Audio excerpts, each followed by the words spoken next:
नमस्कार, पुन्हा एकदा एका नवीन व्हिडिओसोबत तुम्हा सर्वांचं आपल्या चॅनेलमध्ये खूप खूप स्वागत आहे। आजच्या व्हिडिओमध्ये मी तुम्हाला कटोरी ब्लाउजचं ड्राफ्टिंग जे आहे ते शेअर करणार आहे। तर 34 साइज कटोरी ब्लाउजचं ड्राफ्टिंग आज आपण पाहणार आहे। ब्लाउजची उंची 13.5 इंच आहे, त्यामध्ये मी 1 इंच प्लस केले, 14.5 इंच या इथे उंची घेतलेली आहे, तुम्ही पाहू शकता। आता इथं शोल्डर घ्यायचं आहे 5,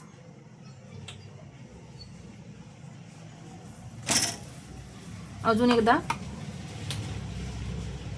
5 इंचावरती मार्किंग करून घ्यायचं आणि मुंडा घ्यायचा 5.5। इथे एक लाईन ओढून घ्यायची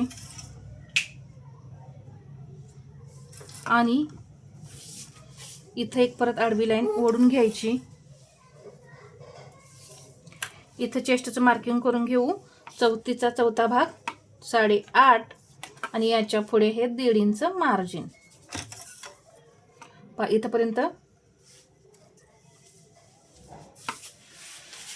8.5 आणि हे 1.5 इंच मार्जिन। शोल्डर 5, मुंढा 5.5, उंची आहे 13.5 प्लस 1 14.5। इथं कंबर आहे 28, त्याचा चौथा भाग होतो 7, त्यामध्ये 1 इंच टक्ससाठी किती झाले 8, तर इथून 8 इंचावर मार्किंग करायचं आणि याच्या पुढे हे 1.5 इंच मार्जिन।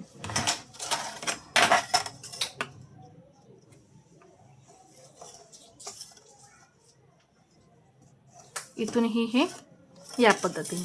आता इथं मी मुंड्याला आकार देणार आहे। तर पहा, डीप नेक आहे, शोल्डर आपलं पसरतं डीप नेक मध्ये, यासाठी इथं आपण मुंड्यामध्ये घोळी मुंडी, आता आपण 1.25 इंच घेत होतो तरीही आकार जो आहे तो जास्त होत होता। यासाठी मी काय केलंय, बदल केलेला आहे, 1 इंच आणि वरती 1 पॉइंट एवढं मी छोट्या साईज मध्ये घेणार आहे। मोठी साईज असेल तेव्हा 1.25 इंचच ठेवायचं, परंतु ही छोटी साईज असेल त्यावेळेस आपल्याला अशा पद्धतीने थोडासा एका पॉइंटने बदल करायचा आहे।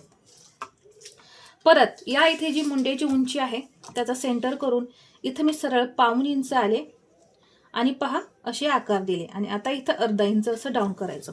तर पहा, एका पॉइंटने सुद्धा मी इथं कमी केल्यामुळे मुंड्याचा आकार तुम्ही पहा किती छान असा आलेला आहे। तर यासाठी मी तुम्हाला छोटे छोटे जे बदल आहेत जे मी करत असते ते तुम्हाला मी वेळोवेळी सांगत असते, म्हणजे मी जे बदल करते ते मी तुमच्याशी शेअर करते। तर इथं मी इथं 1.1 इंचावरती असा आकार घेतलेला आहे। आता पुढच्या मुंड्याला आकार देण्यासाठी 1.25 इंच इथं घ्यायचं। आता इथं मुंड्याची उंची जी घेतलेली 5.5 ती मी इथं लिहिते। आता हा सेंटर आहे ना, इथे एक 1.5 इंचावरती पॉइंट द्यायचा। पुढच्या मुंड्याचा आकार देण्यासाठी सांगते, इथून एक तिरकी लाईन ओढायची आणि हा जो सेंटर आहे इथूनच परत हा आकार द्यायचा। ठीक आहे, इथं मी आकार दिलेला आहे। पुढचा आणि पाठीमागचा मुंडा आपला झाला। गळ्याची रुंदी मी घेणार आहे 2 इंच। आता लगेचच पुढचा गळा घेऊ, 5.5 इंच पुढचा गळा आहे, 6 इंचावरती मार्किंग करून घेतला आणि इथून घेणार आहे 2.5 इंच। आता इथं एक बॉक्स तयार करायचा। बॉक्स तयार केल्यानंतर इथं शोल्डर जे आहे 1.25 इंचाने आपल्याला डाऊन करायचं आहे आणि गळ्याला आकार द्यायचे। गळ्याला आकार दिल्यानंतर आता इथं मी घेणार आहे क्रॉसपट्टी 2.5 इंचावरती। किती घेतलेला आहे 2.5 इंच, इकडूनही 2.5 इंच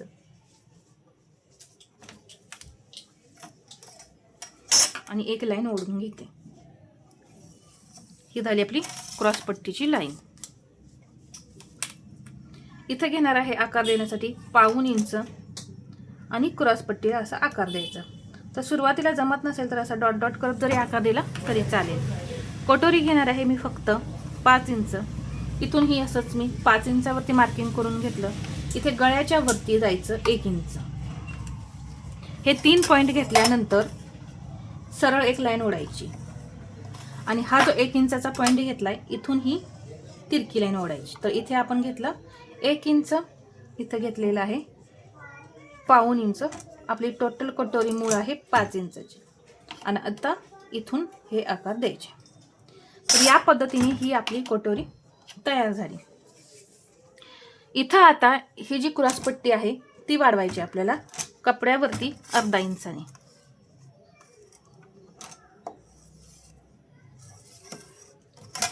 डायरेक्ट कपड्यावरती ही क्रॉसपट्टी जी आहे ती अर्धा इंच वाढवा. हा साईड पार्ट जो आहे तो कुठेही वाढवायची तुम्हाला गरज नाही. आणि इथे मुंडा घेर मोजायचा आहे, तर इथं अर्धा इंच जे मार्जिन आहे ते सोडायचं आहे. मला मुंडा घेर हवा आहे 7.5 इंच, तर तो आता 7.5 इंच भरतोय का हे पाहायचंय.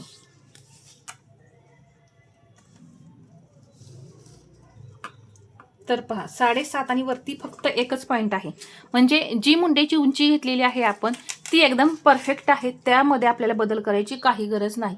जर इथे तुमचा मुंडा कमी पडला तर तुम्ही तो वाढवायचा आहे, आणि जर मुंडा जास्त झाला तर तो कमी करून तुम्ही 7.5 इंच मुंडा घेर बरोबर ठेवायचे, तरच ब्लाऊज फिटिंगमध्ये एकदम परफेक्ट बसतो. आता इथं आपण ही जी मूळ कटोरी आहे ती कशी वाढवायची हे पाहायचंय. तर बाकी तुम्हाला सर्व डायग्राम जो आहे तो समजलाच असेल. आता ही कटोरी वाढवून पाहूया.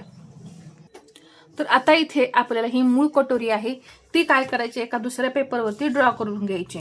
तर नेहमी पहा, आता हे मी बोर्डवरती दाखवते त्यामुळे मी आहे हीच कटोरी ठेवली. तुम्ही पेपर कटिंग करताना मूळ कटोरी निघते ती दुसऱ्या पेपरवरती ड्रॉ करायची आहे, अशी ड्रॉ करायची. कुठेही तिरकी वगैरे ठेवायची नाही किंवा जास्त वगैरे होऊ द्यायची नाही. ड्रॉ करताना हलून वगैरे द्यायची नाही. आता इथे वाढवायचं आहे अर्धा इंच. इथं वाढवलं मी अर्धा इंच. इथे गळ्याजवळ 1/2 इंच. 34 साईजची कटोरी आहे तर मी फक्त 1.25 इंचानेच वाढवणार आहे. जर तुम्हाला अजून पफ हवा असेल तर तुम्ही 1.5 इंच सुद्धा वाढवू शकता. इकडेही मी घेतलं 1.25 इंच. हा जो वाढवलेला भाग आहे याचा करायचा सेंटर. इथं मी सेंटर करून घेतला आणि इथे सुद्धा 1.25 इंच घ्यायचं. आता हे जोडून घेऊ.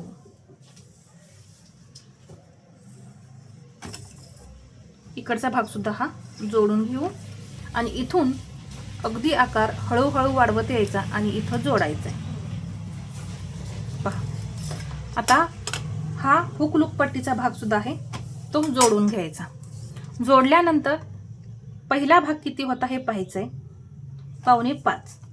तर इथून ही मी 4.25 इंचावरती असं मार्किंग करून घेतलं आणि ही थोडी लाईन आपल्याला आता सरळ करून घ्यायची. अशी वरती जाऊन हा पॉइंट जोडायचा आहे. कटोरीला टक्स घ्यायचा आहे 1.5 इंच. इकडेही घ्यायचं आहे 1.5 इंच आणि इथून घ्यायचं आहे 2.5 इंच. 1.5. इथेही मी 1.5 इंच घेतलं आणि ही टक्सची उंची घेतलेली आहे 2.5 इंच. आता हे फक्त असं जोडायचं आहे. तर या पद्धतीने पूर्ण डायग्राम आपला कटोरी ब्लाउजचा झालेला आहे. बाही कटिंग जे आहे ते आपल्या चॅनेलवर भरपूर व्हिडिओ आहेत बाहीचे, तर तुम्ही पाहू शकता. नीलम फॅशन क्रिएशन किंवा नीलम फॅशन वर्ल्ड या दोन्ही चॅनेलवरती मी तुम्हाला बाही कटिंगचे भरपूर व्हिडिओ शेअर केलेले आहेत. त्या पद्धतीने तुम्ही बाहीचं कटिंग करायचं आहे. बाही अजिबात तुमची बिघडणार नाही. तर हा व्हिडिओ तुम्हाला कसा वाटला हे मला कमेंटमध्ये सांगा आणि व्हिडिओ आवडला असेल तर लाईक, शेअर आणि सबस्क्राईब करायला विसरू नका. धन्यवाद.